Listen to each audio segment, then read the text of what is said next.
It's why they call you old casserole hands. I not only want to be your friend, I want to take you on a motorcycle ride. To which the chicken would reply, I don't either. I'm a chicken. I'm going to put it out there right now, and I'm going to be a real judgy bitch about it. I'm going to go hard like a motherfucking bum. Sushi jackknife. Sushi jackknife. Sushi jackknife. Sushi jackknife. Sushi jackknife. Sushi jackknife. Sushi jackknife. Sushi jackknife. Sushi jackknife. Sushi jackknife. I think maybe the best way to do this, we're experimenting. The best way is like if we go 3, 2, 1, and then we both clap. Not that it's gonna matter because I can sync it up. I'm pretty sure anyway. But let's just try it, okay? All right. Okay, 3, 2, 1. Hey, it's like the movies in here, everybody. So it is nothing like the movies. So after doing, podcasting via Skype for what, 6 months now, Nathan? Since longer. It's been longer. Has it? It's been longer. March. 9 months? Really? September. So this all happened right before my birthday. That's right. Which was the end of September. Yeah. So we have crossed the 9 month. Holy Christ! Wow. Or 6 month, not 9 months. 6 month threshold. Okay, so more than 6 months we've been recording remotely. Yeah. And I haven't seen you at all in that time period. This was a great time for me to get extensive plastic surgery. Oh. Like, I'm going to look, no one's going to remember what I looked like before when they see me. No, definitely not. No. And they're going to be like, wow, I didn't remember him looking quite like late 80s Tom Cruise, but there he is. I mean, I don't remember enough to say that isn't correct, so must be natural. That's hilarious. So after 6 months of recording this way, you finally, just you, had the thought, like, what if I also recorded on my end and you just, like, sync it up? And I was like, hell's bells, Nathan, that's a hell of an idea. Why didn't we ever think of that before? Well, and then there's also the part of, we're trying this and it may be the worst idea ever for some reason. It may not work at all. Yeah. So regular listeners, it might sound exactly how it has sounded for the last 6 months. Like I'm in a studio or a basement and Nathan is on Skype because he is. Yeah. Or it might sound massively better. So like we're both in 2 separate rooms. Yeah. But that's good. Speaking directly into microphones. Yeah. Yeah. Sure. Little inside baseball for the sushi train. I'm sure they were all very curious. Can we come up with a new sport? Can it be inside something else? I mean, I know you love baseball, but inside, not soccer. Maybe that is the best one. No, that's the most universally recognized, so that automatically makes it the worst one. Soccer? Yeah. Not true. to mention, then you're going to have the whole debate where someone goes, it's football, and you're going to go, shut up. No one cares. Yeah. We're not watching it either way. This is America. Football. No, I mean, you're right. It's more... your sport makes a ton more sense, but we've got to go our own way. We're just like that song, You Can Go Your Own Way. I'm not familiar. What we're like, oh, you don't... Yes, What's that song about? How you can go your own way. I don't get it. I don't understand. Our discussion, I want to say a big thank you to you for bringing the 500 greatest albums list. I'm still salty about this whole thing. I'm salty too, but listen, our discussion, like... launched a lot of other discussions, and I also ended up showing it to basically everyone in my life. So it has made an impact. Like, okay, I have to ask you then. Yeah. How many people that you showed it to went, yes, Abbey Road is the best Beatles album? A number of them. See, this is bizarre to me. I know. I know you don't agree. No, this is what I've realized. Yeah. Not to get back into the whole conversation. Sure, yeah. I have a different critique for my top 500. Okay. Than other people. Okay. I weigh the relevance in historical significance higher than a lot of people, apparently. Okay, well, okay. Because Abbey Road, if you are looking at Beatles albums, is not the top... It's not the top 4 most historically significant Beatles albums. I can agree with you wholesheartedly on that. They broke no ground on that album. No, zero ground, yeah. Except the medley thing at the end, but that's not huge. I hate the medley thing. I don't want to talk about the medley. I'm on board with John Lennon where he thinks the medley was stupid. Oh, okay. I actually didn't know he thought that. Okay. Yeah, so in my Wikipedia spiral that happened after I looked at the list, that album, so we know that was when all of them hated each other. Yeah, right. Right. Paul wanted to do all songs like that. Okay. Uh-huh. And John did not. And so John hated the medley part. So the whole back half of the record, basically. Yeah. 50% probably because he didn't like the medley, and 50% because it was Paul. Yeah. They were not digging each other by that point. Right. Yeah. So that's the thing I've learned here. Okay. Is I feel like, because, personally, my favorite Beatles album is Revolver. But I wouldn't have put that at the top. Right. Sure. I still would have put Sgt. Pepper's above Revolver because historically it's more relevant. Well, I can wholeheartedly agree with you there. That's besides okay, so all right. So their initial records broke ground in a way because they were right? Mm-hmm. Then I would say Rubber Soul broke ground because then there was it was considered their most artistic, fully formed record to date, right? Yeah. Okay. And then Sgt. Pepper's breaks ground because it's something completely different, right? Mm-hmm. It's pet sounds and that one always go hand in hand, right? And then, do they really break new ground after that? I guess not. No. But they make, to me and to some other people, they make awesome records. They're awesomest records, perhaps. See, I think that's when they turned up the cheese knob. Oh, really? Okay, interesting. Yeah, that's when they got overly sentiment. It's when Paul started turning into 70s soft rock Paul. The turn began. Yeah. That's when they signed James Taylor to Apple Records. That's a true thing. Look it up. Oh, I didn't know that. Wow, that's a pull. Yeah, there you go. I am, and this. I hope this doesn't offend anyone. I'm not a James Taylor fan, really. I hope it does offend someone. And I will defend this stance all day, every My day. opinion, James Taylor. You and I may not agree on everything, but we agree on this. All I will say about the list again, everyone I showed it to, now they may have differed in their opinions to me, right? And I showed it to people who are definitely in different places on the genre-wise than I am, right? And different ages, different ethnic backgrounds, etc. I showed it to different people. Mm-hmm. This list was going to please no one 100%. No. There's everyone, no way. Yeah, everyone was unhappy at one point or another. How many people were on board with number one? One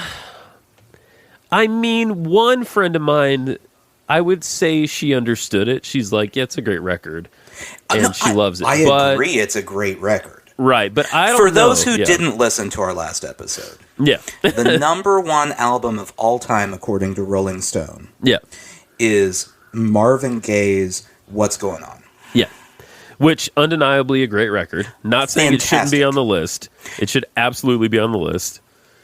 It should be, I don't know, top 20 probably, at least. I have nothing negative to say about it. Yeah, me neither. But there are a lot of albums in the world I have nothing negative to say about. That's right. That's right. The other thing that I don't think we talked about last episode was so there is there was sort of a thesis they laid out at the beginning talking about, and I don't know if we actually talked about it on the show or not, but I thought it was bizarre that they included like greatest hits and compilations. Now, I agree. It shouldn't be there. Yeah, they explained that a little bit in their sort of thesis or whatever, but I still don't think it should. I mean, there are certain artists where they didn't really make albums, like because they were in the 50s, right? Right. Or something, and all they ever did was release singles, right? Yeah. And so from that point of view, I get it, but like, and I'm a Madonna fan, but like Madonna's hits collection, like that shit should not count. Like, oh, agreed. Like what? Or like I saw something about this today. I'm talking about longest charting albums of all time. Oh yeah, sure. Eminem's greatest hits album that he put out when he retired. You remember that? 80 years ago? I do remember that. Yeah, has been on Billboard since then. Holy shit! Really? Okay. Yeah. Wow. Okay. That as high selling as that is, yeah. And you know it's the best songs from that beginning part of his career, right? That doesn't belong on a top 50 album. No. That's top 50 compilation. Sure, fine. That's fine. Different rules, because an album is something else. Like an album. I'm not saying every album needs to be like a concept album or anything, but it should be a cohesive whole. You're showing your age. That doesn't exist anymore. Really? That doesn't... I mean, I don't know. I still feel like people make albums. Some. Not a lot. Yeah. You're thinking of the people you listen to. Okay, well, yeah, probably. The majority of popular music has no album concept whatsoever to it. Well, and I'm sort of okay with that too. Like, it depends. I'm okay with, if you're in the pop world or whatever, or I don't know what other worlds they do this in. I assume the pop world is what we're mainly talking about. I'm fine if you just release singles forever. Like, that's fine. Like, that does not bother me at all. But then again, when you release a bunch of singles and then collect them later on a greatest hits playlist or whatever, right, that should not be considered a greatest album of all time. No. Yeah, I like looking at popular artists who do full albums. Yeah. I mean, at this point, the last one I can think of is Kendrick Lamar. Really? I mean, well, Kanye does albums. I mean... No, he hasn't done a full, like...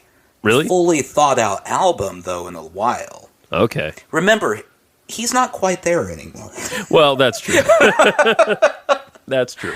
Your pal T Swift just put out a record. That's an album. Yeah, you know what? I actually listened to part of it. Yeah. Did you like it? I didn't. It wasn't the worst thing I've ever heard. Yeah. But, and remember, I'm trying to mend fences with her. I want to be friends with her now. Well, because politics. Yeah. Yeah, she's won me over a little bit. Oh, just absolutely. A little. No, I get it. So I want to be diplomatic, but I also just have to say, everyone who thinks it's an amazing album,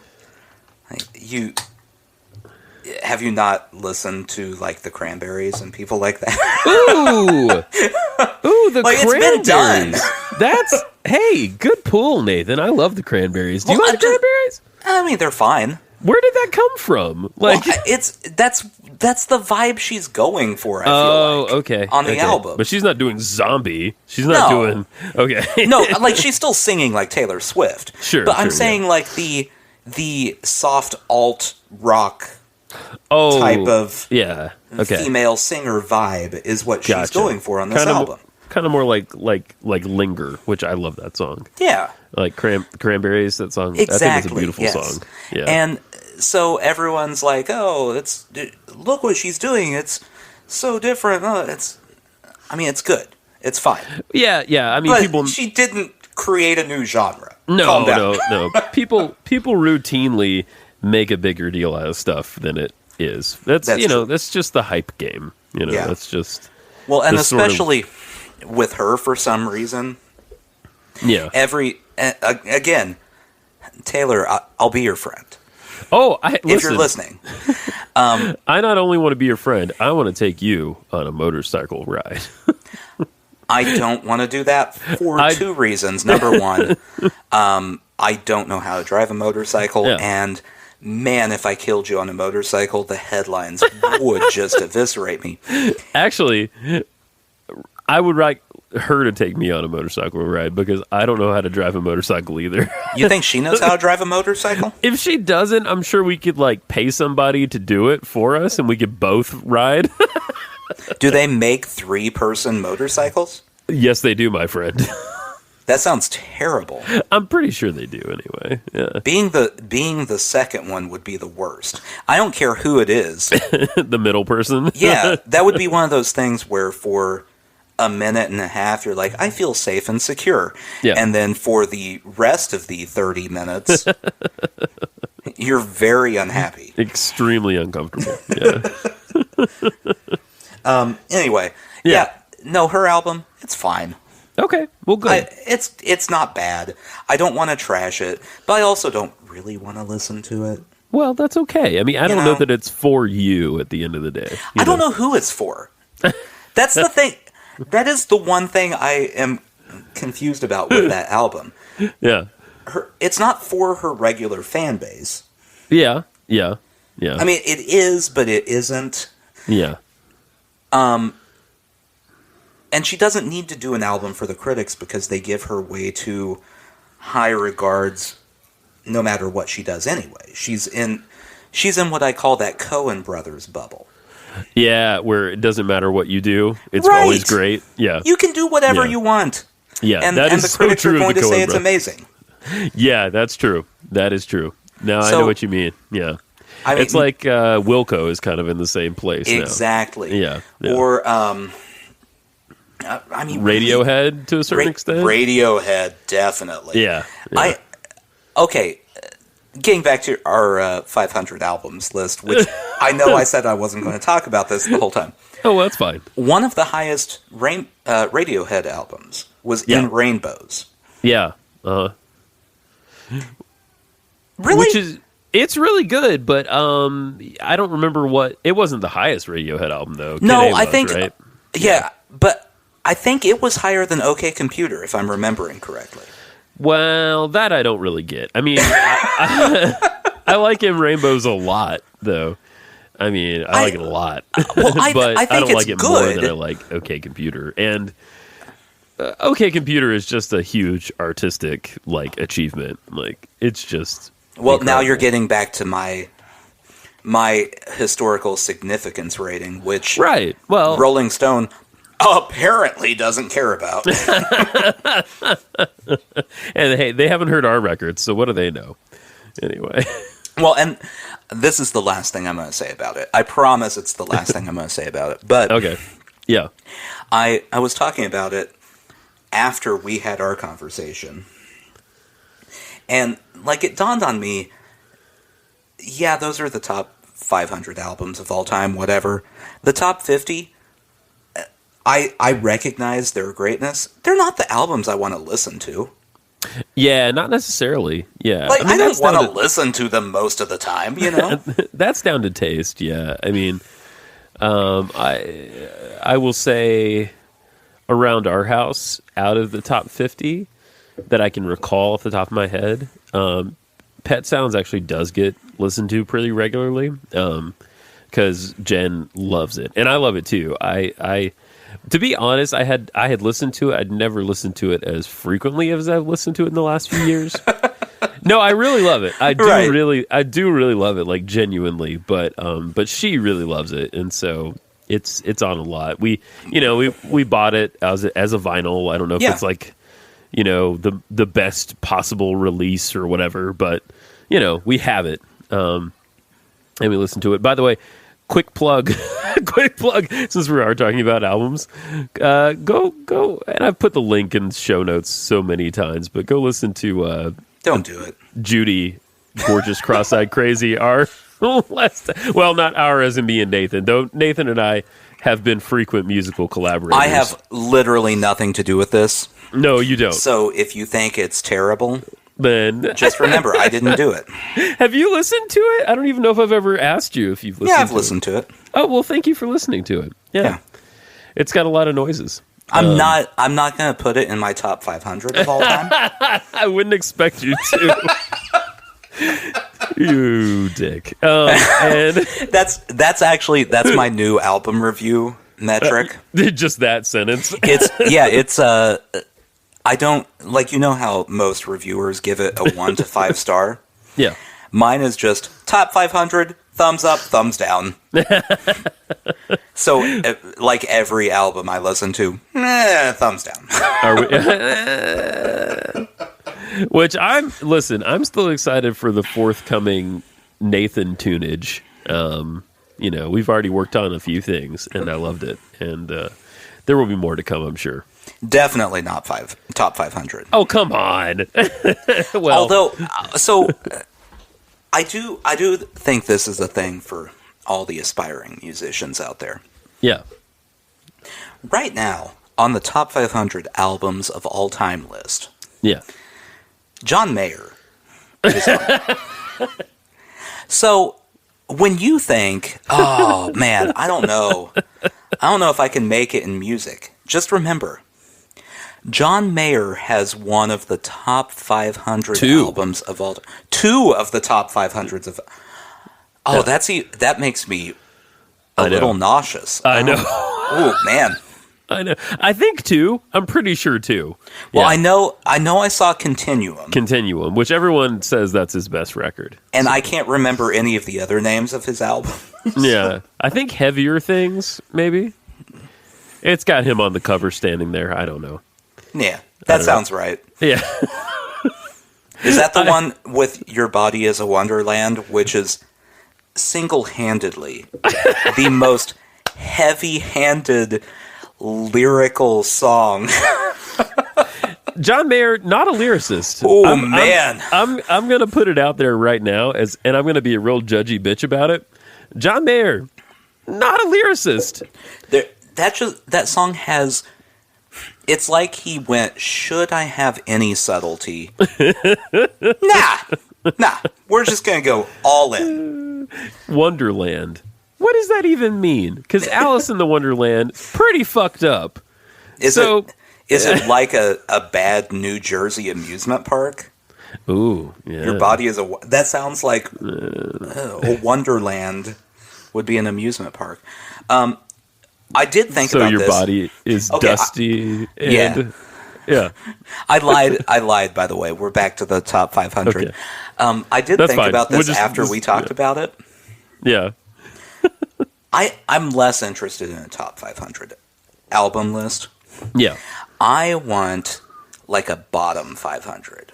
Oh, like the Razzies of albums? Yeah, and it can't be like weird independent releases. It has to be major songs that, charted on Billboard, albums that charted on Billboard. I would like to see that list. I would too, and I would not be opposed to us spending a little time to put maybe not 500, but like 100 together. Okay, so I think I've talked about this on the podcast before. I'm not sure. Yeah. And I don't know if the whole album fits it in the top 10. Okay. But just on lyrics alone, will.i.am's solo release. Oh, yeah, I have a vague memory of this. THE, The Hardest Ever. Oh, yeah. Have I talked about this on the podcast with you? You did. It's been years, hasn't it? It may have been. I think so. This, I would like to submit for the top 10. I'm not going to read all the lyrics. We're going to skip. So all you need to know is Jennifer Lopez got recruited for the hook. You can go hard or you can go home, and that's all she says the entire song. It's all that matters with her. So moving on. Verse 1. It doesn't start out terribly, but not good. It's one of those. It's right in the middle. I'm gonna go hard to the core, hard like motherfucking liquid swords. Harder than worldwide stadium tours. I'm the future DeLorean doors. Okay, not great, but not terrible. Not bad. I like the Liquid Swords reference. Right. I love that record. Yeah. Will he survive, never deceased? I don't think I'm ever gonna rest in peace. I'm gonna kill the game, leave the rest in pieces. Now everybody wants my recipes. And here's where we start losing it. Here's where we've fallen off the rails a little bit. Did he rhyme rest in pieces with recipes? Rest in pieces, recipes, and now we're gonna move into food puns. Tell a jealous chicken. What? I don't know what the beef is. I'm just making money for my grandkids. Say that again. Tell a jealous chicken. Uh-huh. I don't know what the beef is. Okay. To which the chicken would reply, I don't either. I'm a chicken. I don't understand anything you're saying. Bagok. I'm just making money for my grandkids' nieces. I'm a work hard. That's my thesis. This beat is the shit. Feces. Okay, so... Oh my god. And we have not even scratched the surface of the worst part yet. It did start strong, I gotta say. The first 4 lines, it's like he wrote the first 4 lines and then went, oh, right, I need the rest of the song. Right. Okay, well, I'll get this figured out. Get the rhyming dictionary. Pardon me, ma'am, I'm a go dumb. Smart I am. I'm complicated. Hard I am. I end the beginning, then start it again. Okay, none of that really worked. What? Okay.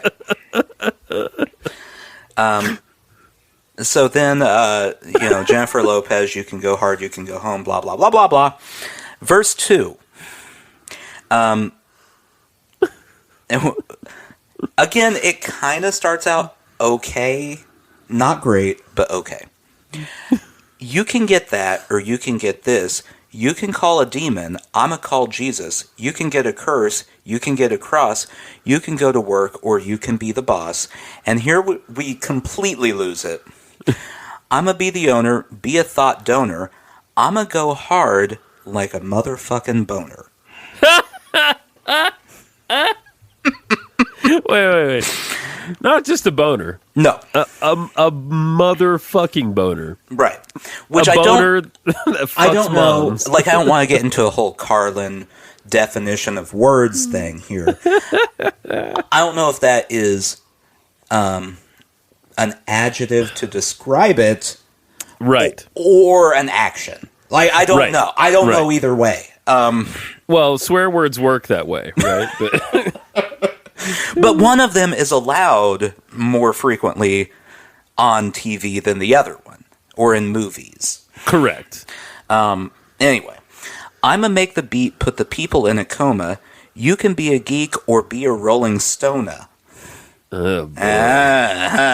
That's real bad. Okay, no, so that's all very terrible.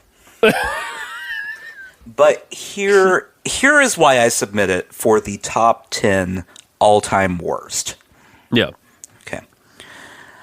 I woke up in the morning, hard like morning wood in the morning. What?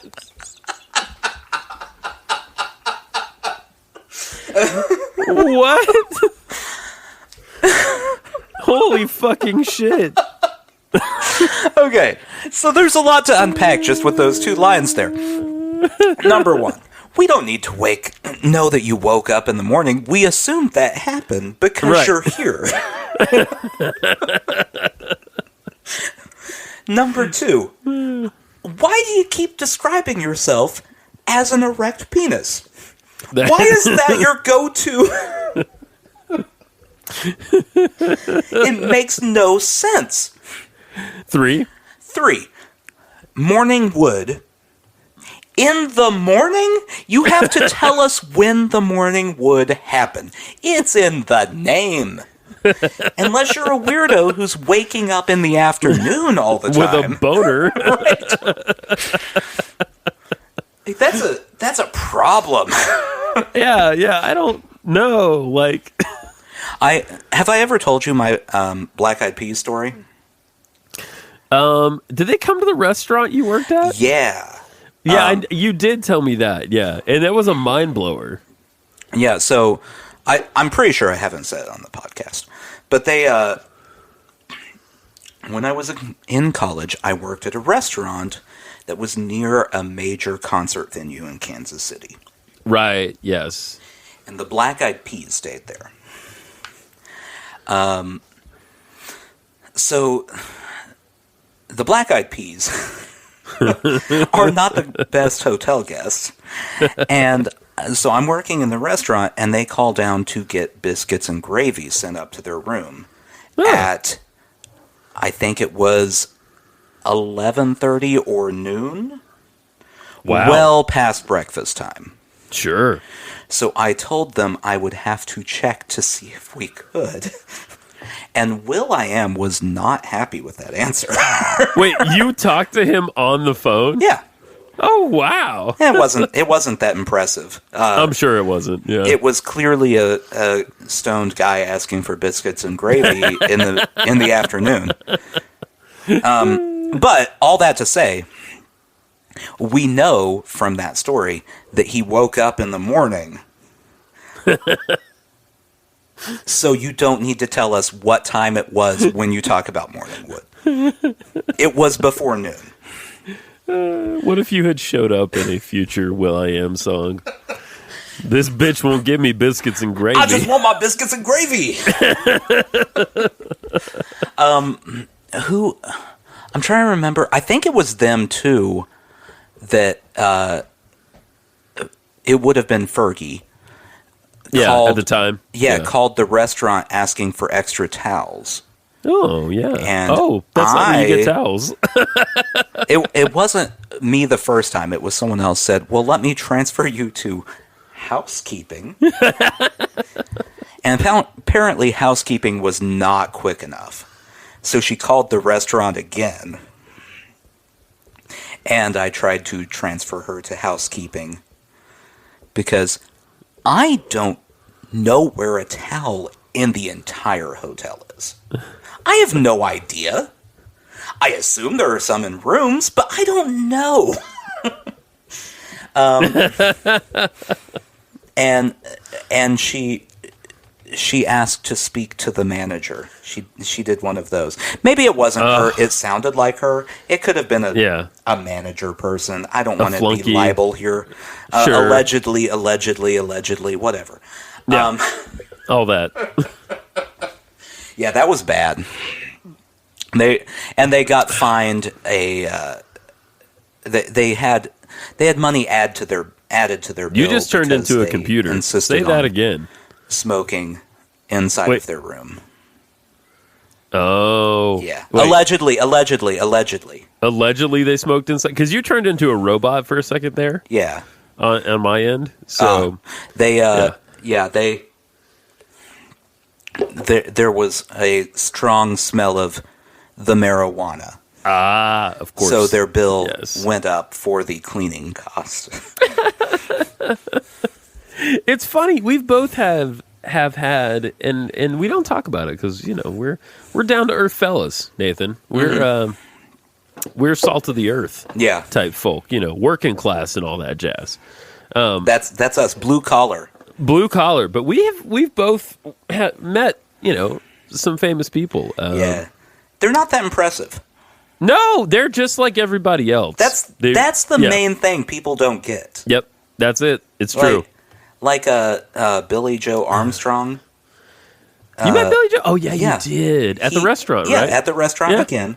He Yeah. ate in my section in the restaurant. He came in with his manager person, and everyone else was too scared to serve him because he's a big-time celebrity. Yeah. So I went and I got him his, I think it was the black and blue salad. Oh. A blackened chicken and blue cheese salad. Yes. And a Diet Coke. Very interesting. Sounds he's wonderful. a very exciting guy. Yep. He parties like a punk rocker. There you go. With his salads and Diet Coke. Yeah, they're just like everybody else. No. I met Dolly Parton, and she might be otherworldly though. She's pretty magic. She's funny as all hell. She's super funny. I feel like there is a decent chance that if you had a physical ailment, Dolly Parton could cure it just by touching you. I think so. Not that I'm saying she is the Messiah. Right. No. But I'm also not saying that she, might. I mean, it's possible. Like, yeah. Listen, Dolly Parton is goddamn magic. That's for sure. Yeah. And she was just like that in person, too. She really was. I didn't interact with her a whole lot, but we shook hands, and I showed her a microphone that had Porter Wagner's initials scratched into it. Because, she did a lot of duets with Porter Wagner. She was on the Porter Wagner TV show and all that. Oh, yeah. So... she was like, oh wow, she was just the nicest person. Hilarious. Have you ever listened to the podcast about her? Man, I can't tell you how many people have told me how great this is, and it's with the guy from Radiolab, right, Jad Abumrad? Yeah. It's a really interesting podcast. Her and Porter Wagner. Yeah. That is a complicated relationship. There was a lot going on. On there. Yeah. Have you ever listened to, I don't know if he's covered it. I don't know if he's even doing more. There's another good, if you like country music history, because it can be really hilarious sometimes. There's a lot of interesting stuff going on. A lot of interesting stories. There's another podcast called Cocaine and Rhinestones. Yes. Which is very good.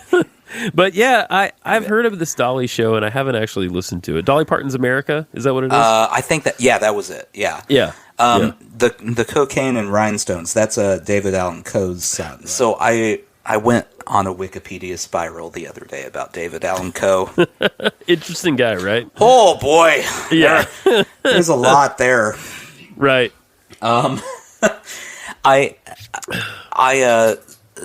So I may be on a government watch list.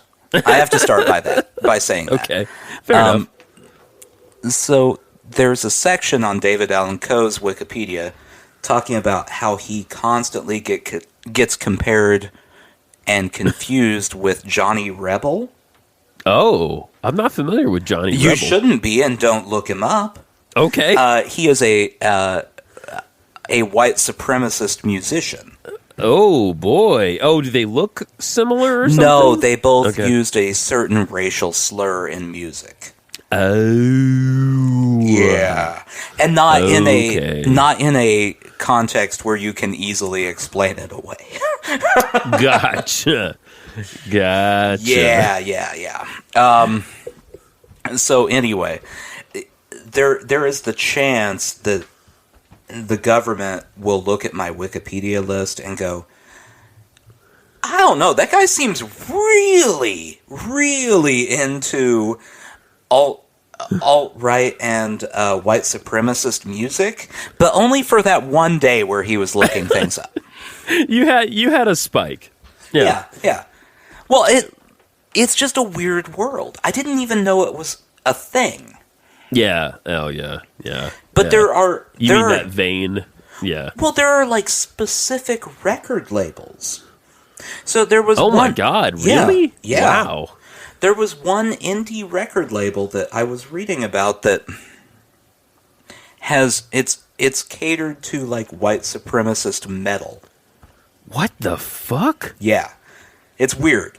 Ew. And they've had to move back and forth between Canada and Detroit multiple times because it's just where the government won't try to say, hey, hate speech. Yeah. Like, it's just wherever they can go. Right. It's so weird. I didn't know all that. I obviously knew there was music like that around just because, Yeah. It's all very American History X, isn't it? Like, but it's, oh God, that's disgusting. Though. Yeah, I started thinking about it like this. Just think about the fact that there is a thriving genre of Christian music out there. Right. Oh, that means there is a genre of music for everything. It may not be popular, right? But it's there.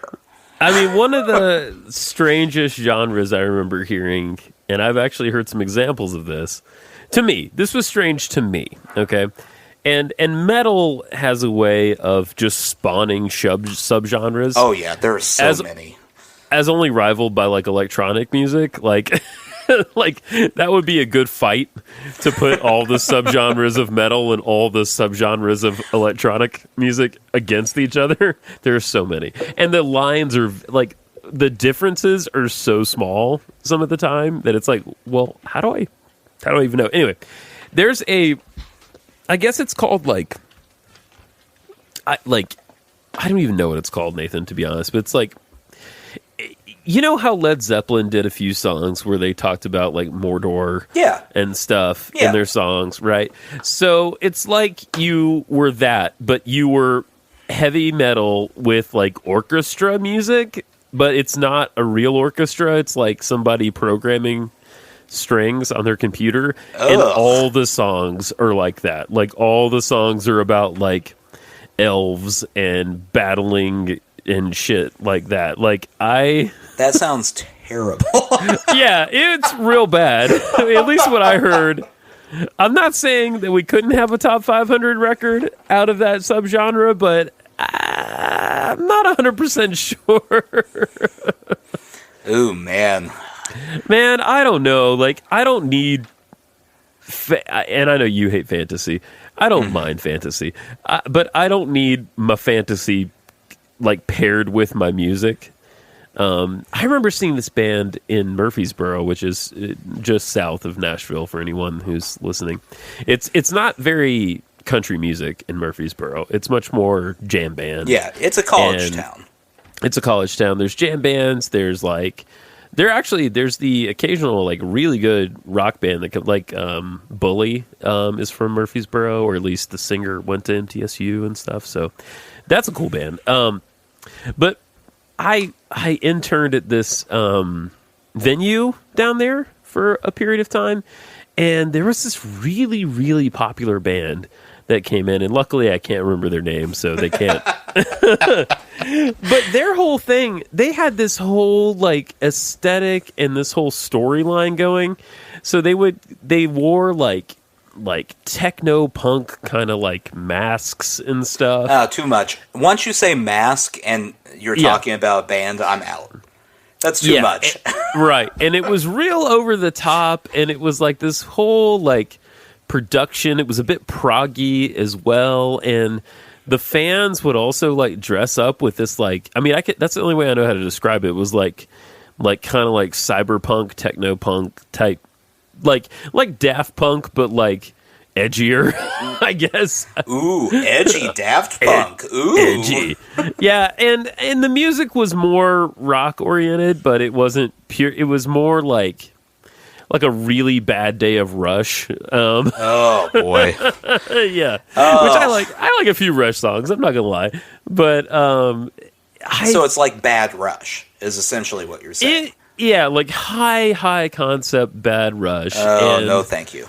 It was so unenjoyable. I can't even describe to you. I can barely handle good Rush. Yeah, sure. Like there are a few songs that you hear and you enjoy, Yeah. But if you start paying... The thing with Rush is if I pay too much attention. Yeah, yeah. If I'm just passively listening, I'm like, okay, that's not terrible. Sure. And then if I happen to pay attention to anything they're singing about, anything at all, I'm like, oh boy, I just wandered into a D&D game. No doubt it can feel that way. Like that. I mean, if you're a Rush fan, I feel like you just have to own that. Yeah, you know, no, like. Well, and I think a majority of Rush fans do. I don't think it's a. Yeah. I don't think there's like a jock community of Rush fans. No. Who are like, hey, don't you say that about them. Which Neil Peart, may he rest in peace. Yes. He did pass away. Oh, Eddie Van Halen. So, Eddie Van Halen died. Yeah. And apparently he had cancer. And, you know, I'm not going to talk shit because he just died. But I'm not, you know. How long do we have to wait before we can talk shit? Yeah. Maybe next episode. Because Okay. I'm just not, I was It's never too a big close. Van Halen. Yeah. I mean, we're assholes, but, like, are we that big of assholes? Well, like, okay, so I will say this. He's very talented. Was very talented. obvious. Oh, amazing guitarist. Amazing guitar. A great musician. Played keys as well. Yeah. Yeah. I've never quite understood the appeal. yeah. This isn't Yeah. poo-pooing on their music. Right. It's just not a thing for me. Remember, I'm the person who looks at like the top 50 and goes, well, the Violent Femmes first album isn't there? Huh. Oh, that's weird. a good. Very you know what? different. Good record. Good record. Very Yeah. different place than Van Halen, though. I don't think I knew how you felt about Violent Femmes. Oh, very Wow. good. Oh, see, Nathan, we have more in common than we ever knew. Specifically the first album. Okay, specifically the first album. Does that have Added Up on it and all that jazz? It has all of their major songs, really, Okay. that Yeah. anyone cares about. Blister in the Sun. Yeah. Yeah, it's on there. We saw them one time. Roy will remember this. We saw them at one of the free concerts we went to in the summer and in our youth. And they were great. They were fantastic. There was this whole section where they had this like percussion breakdown thing where they just got out like all these I think the drummer kept playing, and then like the other two guys like got out all these like percussion toys and just started making this like freeform kind of jam. It was awesome. They were really great. They're one of those weird bands that was before their time, but no one ever recognizes that they were before their time somehow.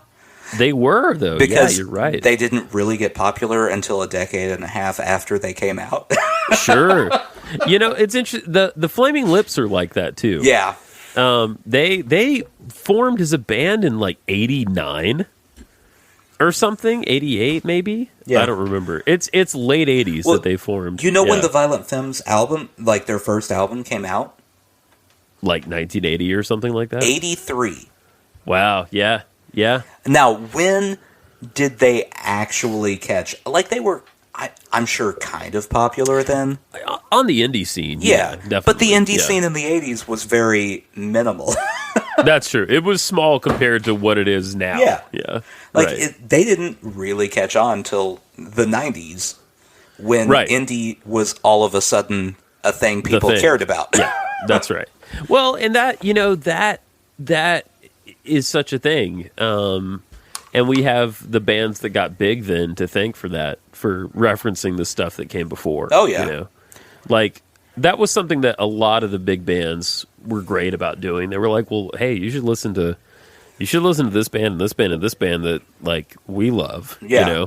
Well, I have thought about, like, without Kurt Cobain, would Yeah. I know anything about Daniel Johnson? Daniel Johnson, the I Vaselines. love Daniel Johnson. Yeah. Would I yeah. have ever even heard about him? Because most of his life was spent just handing out random cassette Yeah. tapes to people. That's right. Yeah. Kurt Cobain had a big impact that way. I have actually today I was listening to There's a movie there. There's lots of movies about Nirvana and about Kurt Cobain, but there's one that I really like called About a Son, where it's just like it's excerpts from an interview he did with this guy. Yeah.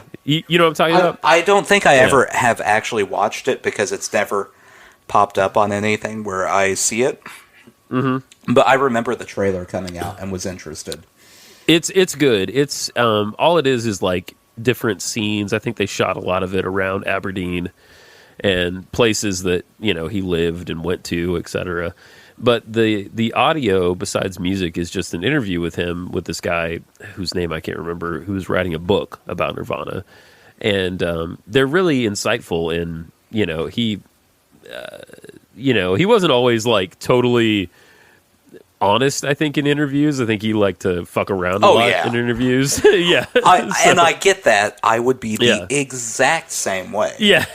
But in this example, I don't know if this guy made him comfortable or what it was, but he just, he really spoke openly. And so on the soundtrack, there's no Nirvana music on the soundtrack. Besides like the intro and the outro, it's all just music that inspired him. Okay. Right? And so there are bands on there like Melvins, like we all know, Mudhoney. And then there's like a band I had never heard of before actually getting it called Scratch Acid, who is a very interesting band. Huh. And then you've got like REM is on there. I know he liked the Smiths a lot as well. And so many different bands, but it's a really good soundtrack. I think Bad Brains shows up maybe on there as well. That kind of stuff, and the Vaselines and Lead Belly. Oh, he loved Lead Belly. It's all good. Yeah. So I just came across something talking about Lead Belly today. Oh yeah, interesting guy.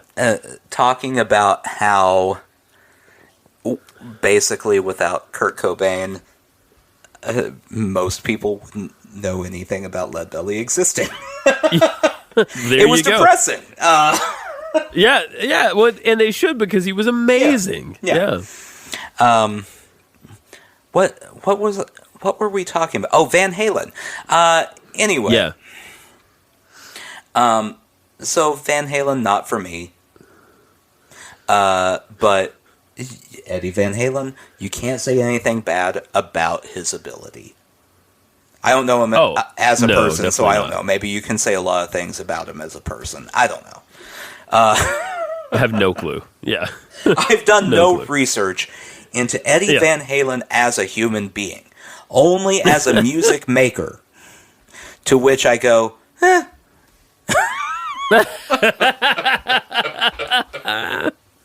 Sushi Jackknife? Sushi Jackknife? Yeah.